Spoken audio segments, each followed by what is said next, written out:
Welcome to the Great Detectives of Old Time Radio. From Boise, Idaho, this is your host, Adam Graham.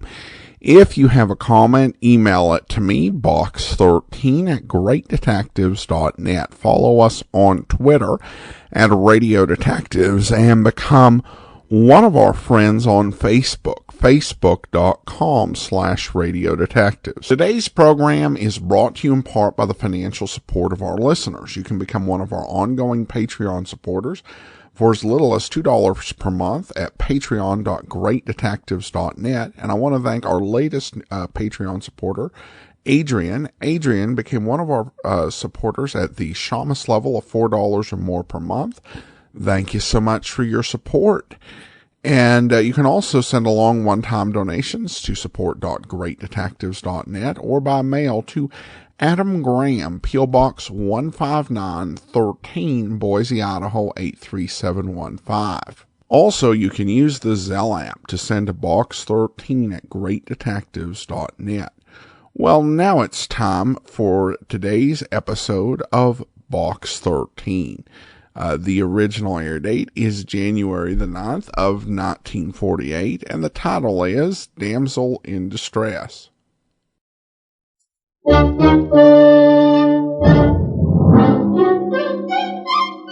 Box 13, with the star of Paramount Pictures, Alan Ladd, as Dan Holliday.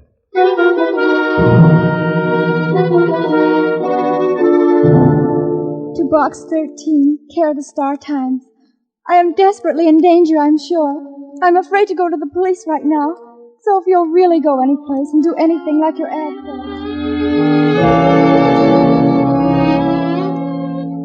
If you really go anyplace and do anything like your ad says, please meet me tomorrow at 6 in the evening at the corner of Gateway and Lakeview Boulevards. Constance McLean. You didn't know it then, but this was one time, Holiday, you had your work cut out for you. And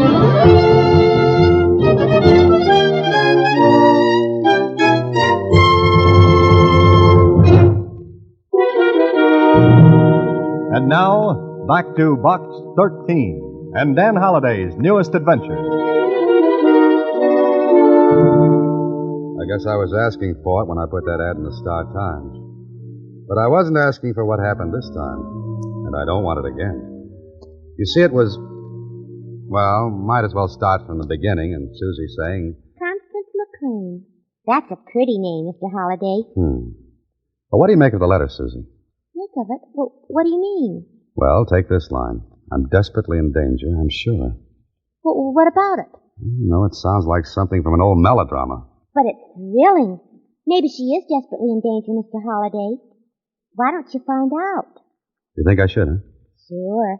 You'll be just like one of the old knight irritants. Knights errant, Susie. What's the difference? They both hunted for trouble, didn't they? Well, what's good enough for a knight errant is good enough for me.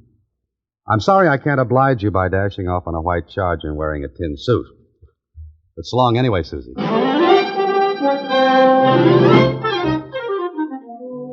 intersection of Gateway and Lakeview Boulevard was in the fashionable suburb of the city. The kind of a neighborhood where money is the root of the most important family trees.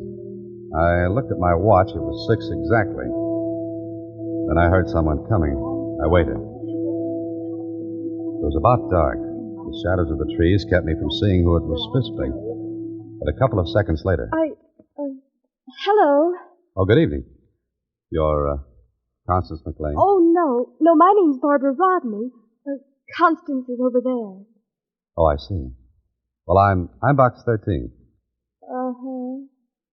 What's the matter? You're different. From what? From what we thought. You mean to tell me you got me all the way out here to see what I look like? Oh, no, not at all, Mr. 13. I mean, well, what is your name? Dan Holliday. Oh, that's nice. Wait a minute.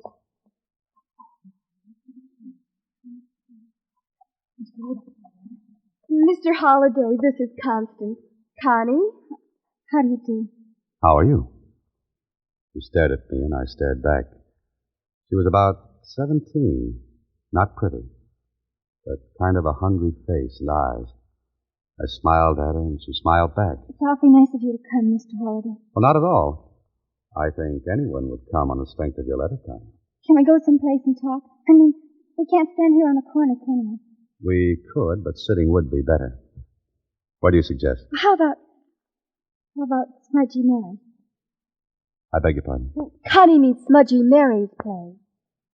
Oh, I thought for a moment you said Smudgy Mary's. We can sit down there. They have tables, and we can talk. I've got to talk to you, Mr. Holliday. Just a minute, Connie. What kind of a place is this Smudgy Mary's? It's nice. They serve ice cream and sundaes and malts. Oh, well, swell. Let's go. Is it within walking distance, or do we go in my car? We can walk, can't we, Connie? Well, if you think it's safe for me. Safe? What's the matter? We'll go in your car, Mr. Holliday. On the way to Smudgy Mary's, I tried to draw Connie out, but she was determined to wait until we got to that paradise of ice cream and malts. The two kids chattered away, and I gathered they both went to a fashionable and ultra finishing school in the neighborhood. Then I found myself in Smudgy Mary's. Kids were all over. Nice-looking kids. And the usual jukebox. Connie and Barbara guided me to a table in the back, and we sat down. What do you have, Mr. Holliday? What's the specialty of Smudgy Mary's? You want one? If you do, Connie. No, I don't think so. Just a lemonade. Barbara? A double malt with chocolate ice cream and whipped cream on top. I'll go over and tell Mary. We call her Smudgy because she's always got a smudge on her nose. I'll be right back. All right, Connie. Want to talk now? Here, read this. She took a crumpled piece of paper from her handbag, shoved it across the table to me. I opened it. There was a message that read, "If you don't get $1,000 from your parents, we'll never see you again." The letters were cut from magazine and newspaper print. I read it twice, then asked, "How did you get this, Connie?" It came to the school for me. When? Yesterday, just before I wrote the letter to you, Mr. Holliday. Who knows about this? Just Barbara. She's my best friend. Now you. All right, Connie. As soon as we leave here, we're going to the police. Oh, no, please. Please, Mr. Holliday, we mustn't. Why not? Oh, if I did, well, Mother would have to know. Don't you think she should? No, she mustn't. Why not? Well, she isn't well, Mr. Holliday. With something like this, it'd make her worse. But this is very serious, Connie. Can you help me? Now, look, Connie. You're not helping other girls who may be in your position someday. Let the person who wrote this get away with it this time, and you'll try it again. Mr. Holliday, if you go to the police, I'll kill myself. I stared hard at her. Her face was more hungry than ever, and her eyes were scared. Then Barbara came back with the orders. Here we are. I brought you a specialty, Mr. Holliday. Thanks, Barbara. Babs, Mr. Holliday wants to go to the police. Sit down, Barbara. Yes, sir. Now, Connie, have you anything else to tell me? Today someone called me on the phone. It was a man's voice. He said, I should have the money by the day after tomorrow or I'd be sorry. That's right, Mr. Holliday. I was there when the man called. Did you recognize his voice, Connie? No, I never heard it before, I'm sure. It had kind of an accent. Do you know anyone that speaks like that? No, I said I didn't recognize him. Where are your father and mother? They're away. Where? In Michigan. For how long? They'll be gone about 2 months. I see. This man said you'd have to get the money by the day after tomorrow, is that right? Yes. Well, Mr. Holliday, I'm scared. Why are you afraid to go to the police, Connie? I'm afraid what will happen if I do. To you? Yes. Yeah. Yes, she was scared, all right. She didn't touch a lemonade, and I couldn't touch the specialty of the house. You see, I wanted to be alive the next day. A little while later, we left Smudgy Mary's. We didn't say much. Connie, because she was scared. Barbara, because she was scared. And I, because, well, I had an idea.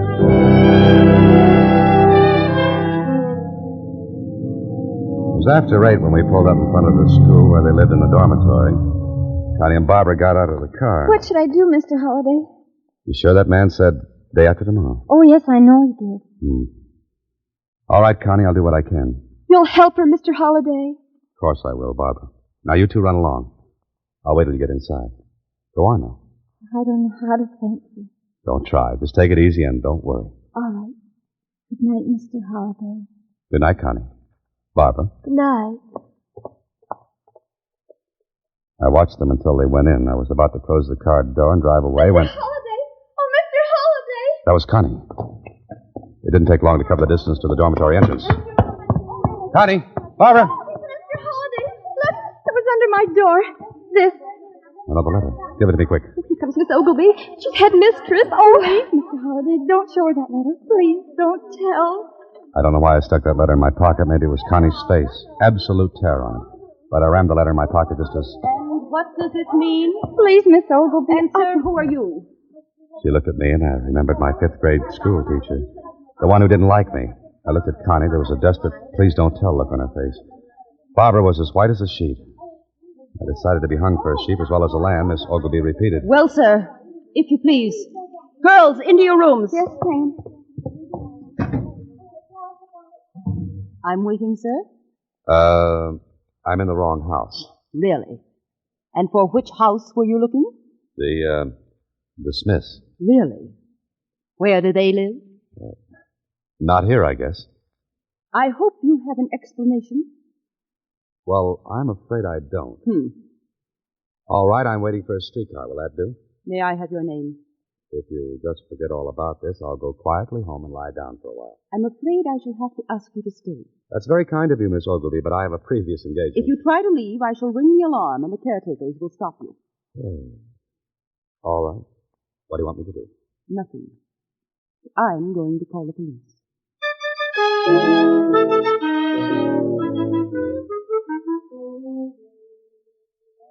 Holliday. All right. You're in the wrong house. Why? I told you, King, I made a mistake. Wouldn't you tell a girls' school from a private home? Besides, there's no one in the neighborhood named Smith. How do you like that? 3,000 Smiths in that phone directory, and I picked the wrong neighborhood. You should have worn a ribbon in your hair, and nobody would have noticed you. Thanks, dear. You're pretty, too.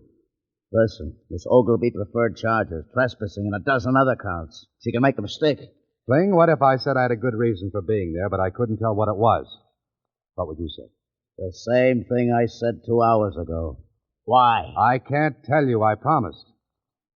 All right, you'll spend the night in a jug. Unless I put up bail. Which I'll do. I could have told Kling, but I kept thinking about Connie. Maybe I believed her when she said she'd kill herself if I told the police. Anyway, I kept the whole thing to myself. The next morning, I went over the second letter she'd received. It read, "You have one more day to get the money from your parents." One more day. That meant today. And that was all. I did a lot of thinking, and it added up to something very, very strange. I was thinking about it when the phone rang, and Susie answered it. Hello? Yes, just a minute. Mr. Holliday, Lieutenant Crane wants to talk to you. Oh? Okay, Susie, thanks. Hello? Yeah? What? When did you hear that? Okay, I'll be right over. Mr. Holliday, what's the matter? You look scared. I am, Susie. Maybe I've made a mistake. Connie McLean's disappeared.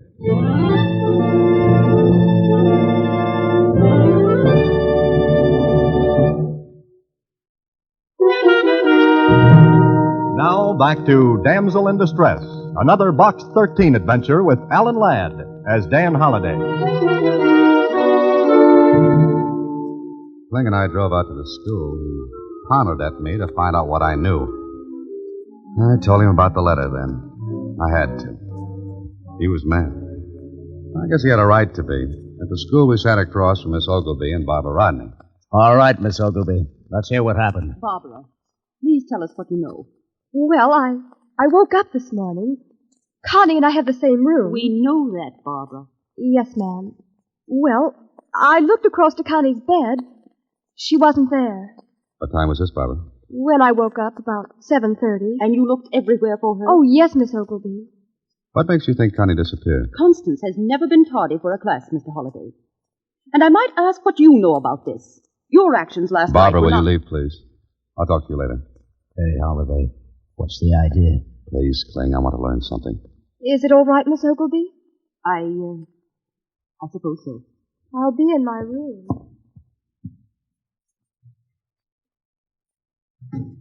Now, Mr. Holliday? Kling, tiptoe to the door. See if she's there. Huh? Please. Okay. Oh, I'm going. I'll be in my room. Well, that's strange. I never suspected Barbara would do a thing like that. What's on your so-called mind, Holiday? Any questions? Miss Ogilvy, do you know if Connie had many dates? Dates? Yes. Parties, dances. No, she didn't. Why? How about Barbara? Yes. They're very close to each other, aren't they? Inseparable. But what is this leading to? I don't know yet. Now about Connie's mother and father. Yes? Do they come to see her often? Not very. They do a great deal of traveling. Mm-hmm. Thanks, Miss Ogilvy. Now, Holiday, you through playing games? No, not yet. Miss Ogilvy, isn't there some sort of dance coming up soon? I think I saw a notice on the bulletin board as I came through. Yes, next week. But really, I don't see how questions like these are going to find Constance. Oh, Kling. Yeah? What now? You going to ask me to the dance? Look, Kling, I'll get Connie back here, and no one will know anything's happened if Miss Ogilvy will agree not to press the charges against me for last night. What? Miss Ogilvy, you know it wouldn't be good for the school if this got in the papers, would it? Not at all. Oh, great. The poor kid's disappeared. She got those letters, and you're worrying about the school. The letters gave her until tomorrow to get the money. All right, I've got all day. But I want to do this my way. Believe me, it's for Connie's sake. Well? Very well. I agree. All right with you, Kling? Oh, it has to be. Good. If I'm not back in 12 hours, bury me anyway. I was playing a hunch all the way to the finish line. If it worked, okay. If it didn't, then Dan Holliday was cooked like a hot dog at a barbecue. I had a couple of stops to make. The first one was at the Star-Times. There I asked Mona, the society editor, a few questions. The McLeans? Are they the ones, Dan? Uh-huh. They got a daughter, Constance. That's right. And $100 million or so. Where are they now? I can't tell offhand, but wait a minute. Back file should tell. Riviera, not here. Nice, not here. Monte Carlo, not here. Mona, please drop the opera glasses and get to the McLeans. All right, Danny boy. Let's see. Here we are. Mr. and Mrs. Randolph McLean have left for an extended vacation in Florida. Florida? You sure that's not Michigan? Well, if it is, the Florida Chamber of Commerce is going to be awful mad. Did they return you? No. You sure? Of course I'm sure. That's my job here, remember? Okay, Mona, thanks. I'll remember you at Christmas. Once a year is all I ask. So long. There was another stop to make. And strange as it may seem, it was to see a psychiatrist. Well, what he told me checked, but good. Then I made one more visit, this time to a telegraph office. I sent a wire to Connie's parents to charter a plane and come home at once. When that was done, I was all set except for one more little item. A long talk with Barbara. I got Miss Ogilvy's permission to take Barbara for a drive in my car. But, Mr. Holliday, why do you want to talk to me? Oh, maybe I just like to, Barbara. Where are we going? Is Smudgy Mary's open in the afternoon now? Yes. Okay. Let's you and I drop in for a lemonade or a malt. How about it? I've really got to get back to school. Miss Ogilvy said it was all right for you to come with me. Oh. You didn't hear Connie leave the room this morning, did you? No, I didn't. And you're sure you looked all over for her? Oh, yes, everywhere. Uh-huh. Well, here's Smudgy Mary's. You know, Barbara, a diet like this will ruin my health. But come on. All right. Well, practically deserted. Is that Smudgy Mary? Yes, that's she. Mm-hmm. Two specials, Mary, please. Oh, really, Mr. Holliday, I don't think I can eat Let's any... try the jukebox. Any particular number you'd like? No. Anyone's all right. Okay.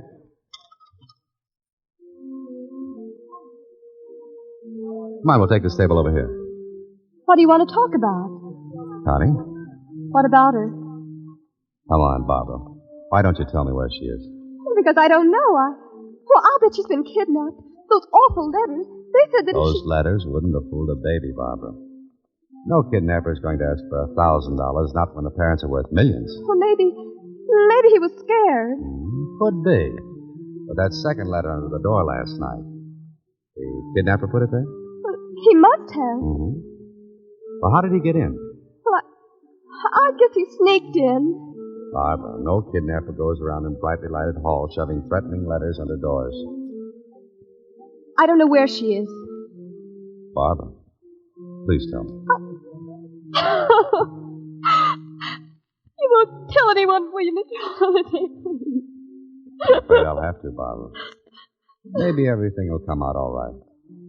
Now we'll save those smudgy Mary specials until later.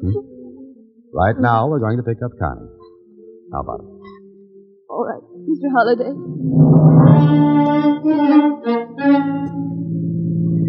Barbara and I drove out into the country and up where the lake sits in the hills. There were a lot of cabins around. Barbara directed me to one and stopped the car. Is it, Barbara? Yes. You wait here. I walked up the path, up the porch stairs. Tried the door. It was unlocked. Mr. Holiday. Hello, Connie. How are you? It's all right now, Connie. It's all right. Come on. We'll get back to town. Sure, everything was all right. I drove the two girls back into town. They didn't say a word. I dropped them at the school and then had a long talk with Miss Ogilvy. It was later that night when Lieutenant Kling and I walked into the McLean home. Mr. and Mrs. McLean had called from the airport. They said they'd be home in a few minutes. Connie and Barbara were upstairs. Miss Ogilvy, Kling, and I sat in the big living room. All right, Holiday. How about the plot? Going to get with it? I think we'll wait for the McLeans, huh? There won't be anything in the papers, will there? That depends on Lieutenant Kling, Miss Ogilvy. Why me? Listen, I still don't know who pulled the snatch. Kling? I beg your pardon, Miss Ogilvy. What I mean By is... snatch, you mean kidnapping. Yeah, that's right. You talk English. Well, that'll be the McLeans. Miss Ogilvy, would you mind getting the girls down here? Certainly, Mr. Holiday. Connie, Where's my daughter? Where is she? McLean, my name is Holliday. I sent you and your wife that wire this morning. where is she? Is she all right? Yeah, she's all right. She's coming down to... Connie. Oh, darling. Oh, darling, Oh, it's so Mr. good to Holiday, see we're you. so I was grateful. worried. Let me I look can't at tell you how much. We'll see. Connie, Yes, Mr. Holiday. would you and Barbara wait outside? We'll only be a minute in here. Yes, sir. Come on, Barbara. Who did it? Who kidnapped her? You did. You and your wife. What? Mr. Holiday. What are you talking about? You're insane. No, I'm not. Now, listen to me. You have a daughter, but no one would ever know it. How often do you see her? Now, see here, Mr. Holiday. Well, once a year you put her in a school and forget about her. Except when you think something's happened. Holiday, you can't talk to I'm me not like finished, Mr. McLean. That kid's lonely. And because she's, well, maybe you call it plain, she doesn't go out very much. Not many dates. I don't see what this is all about. You see, I talked with a psychiatrist today. Used a lot of fancy words, but they boil down to this. Connie wants and needs attention and affection desperately. She didn't get them here, so she thought of this scheme. Pretend to be kidnapped. Get attention called to herself. Then she'd come back with the story. She'd be in the limelight. And Barbara helped her because she's her best friend. Now, wait a minute, Holiday. We'd have torn holes in her story. She wouldn't have gotten away with it. I know, that's why I didn't tell you right away. That's why I wanted to handle it my way.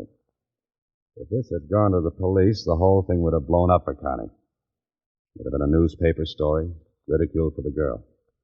But this way, well, let's give Connie a break. And Barbara. How about it, Clint? Sure, I'm willing. Thanks, Clint. You're a gentleman and a scholar. I'm a soft-hearted cop. Mr. Holliday. Yes, Mr. McLean?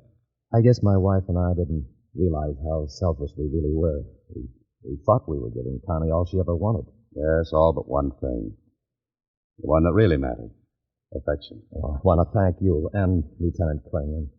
And now I think I'll start what should have been started years ago. Sure. But you've got lots of time. Mind if I cut in first?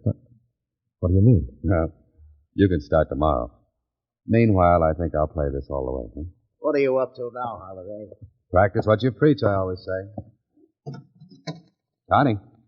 Oh, Connie. Yes, Mr. Holiday? Everything's all right in there. Nothing to worry about. For you either, Barbara. Oh, you're wonderful, Mr. Holiday. Oh, Barbara. Will you excuse Connie and me for a moment? Oh, well, sure. Well, I'll be upstairs, Connie. Connie, about that dance. Got a date for me? Oh, sure. Connie? No, sir. Well, look, I'm just a little older than you are, and when I comb my hair and put on a tuxedo, I look like I've been in the stag line a bit too long, but do I get the date? Mm-hmm. Oh. We'll make a night of it. First the dance, then, even if it kills me, Smudgy Mary's for a special.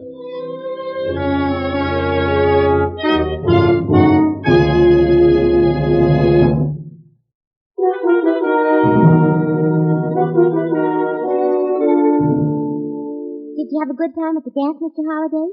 I was the belle of the ball, Susie. Everybody cut in on me to dance with Connie. Uh-huh. But you didn't tell me one thing, Mr. Holiday. What's that, Susie? What's a Smudgy Mary special? Oh, well, 3 scoops of chocolate ice cream, 3 strawberry, 2 vanilla. Oh. Slice 4 bananas and embalm them in pineapple syrup and lay them out neatly alongside the ice cream. Pineapple. Strawberry. Let's see now. Oh, pour on 2 ladles of chocolate syrup, a huge gob of whipped cream. Mr. Holiday, Wait. Then sprinkle with nuts with a few bits of shells left in and what's the matter, Susie? I ate an awful big lunch. Good night, Mr. Holiday. Alan Ladd appears through the courtesy of Paramount Pictures. Watch for him in his latest picture, Saigon.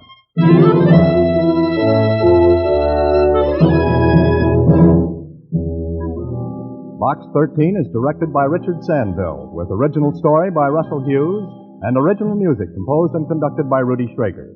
The part of Susie is played by Sylvia Picker, and that of Lieutenant Kling by Edmund McDonald. Production is supervised by Vern Karstensen. This is a Mayfair production from Hollywood.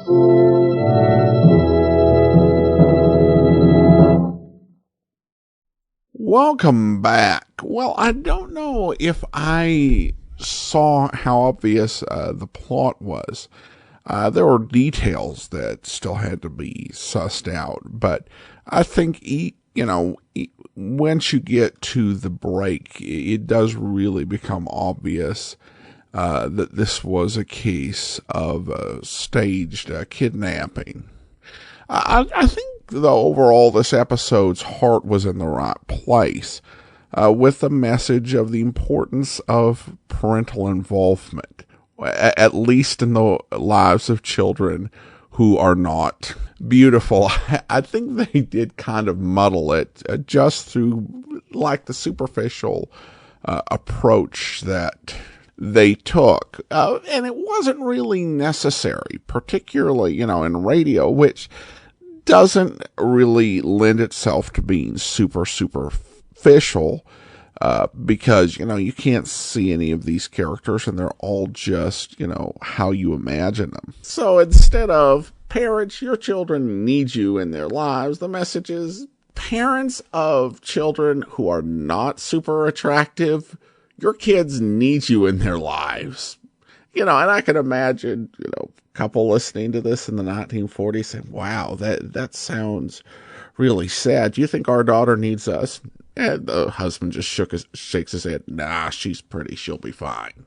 And the idea also seems to be that she needs her parents because she's not getting dates and therefore is lonely. When truth be told, you probably need your parents more if you're a teenage girl who is getting a lot of dates. So it's well-intentioned, but I think it just kind of, when you look at it at all, it's just a little bit too superficial. So an episode where she just needed her parents would probably have been more effective. But it does still show Dan's character and his well-intentions as he tried his best to navigate the situation he was thrown into with some sensitivity.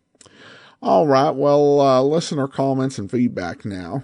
John emails in, for a short time, you had a holiday every Monday, a Valentine every Tuesday, $1 every Friday, and a Friday every Saturday. Well, thanks, John. That we did. And we still have everything other than the Valentine, but appreciate you emailing in. All right, I do want to go ahead and thank our Patreon supporter of the day. I want to thank Willard, who's been one of our Patreon supporters since March 2019, currently supporting us at the rookie level of $2 or more per month. Well, that will do it for now. Join us back here tomorrow for It's a Crime, Mr. Collins. Next Monday, another episode of Box 13. In the meantime, send your comments to box13@greatdetectives.net. Follow us on Twitter at Radio Detectives and become one of our friends on Facebook, facebook.com/Radio Detectives. From Boise, Idaho, this is your host, Adam Graham, signing off.